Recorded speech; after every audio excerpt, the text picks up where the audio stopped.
বিশ্বের অন্যতম গুরুত্বপূর্ণ সামুদ্রিক পথ হরমুজ প্রণালী, যা এখন ইরানের কঠোর নিয়ন্ত্রণে। তেহরানের পক্ষ থেকে খবর পাওয়া গেছে, দেশটি চালু করেছে এক ধরনের গোপন টোল ব্যবস্থা, যা সম্পূর্ণ পরিচালনা করছে ইসলামী বিপ্লবী গার্ড বাহিনী। পণ্যবাহী জাহাজগুলোকে নিরাপদে পারাপারের বিনিময়ে দিতে হচ্ছে বড় অঙ্কের ফি।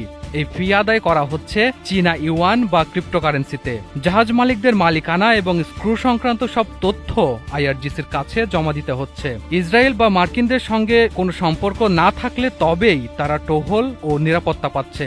এই সেবার বিনিময়ে ব্যারেল প্রতি টোল প্রায় $1, যা আন্তর্জাতিক আইন বিশেষজ্ঞদের মতে অবৈধ হলেও ইরান দাবি করছে এটি তাদের আত্মরক্ষার অধিকার।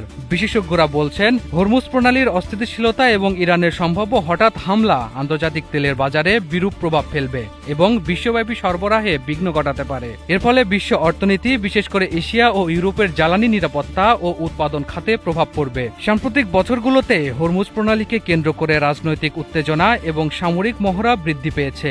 ইরানের এই অদৃশ্য টোল ব্যবস্থা শুধু অর্থনৈতিক চাপই তৈরি করছে না, বরং সাময়িক ও কূটনৈতিক উত্তেজনাও বাড়াচ্ছে, যা বিশ্বের বৃহত্তর নিরাপত্তা পরিস্থিতিকে প্রভাবিত করছে।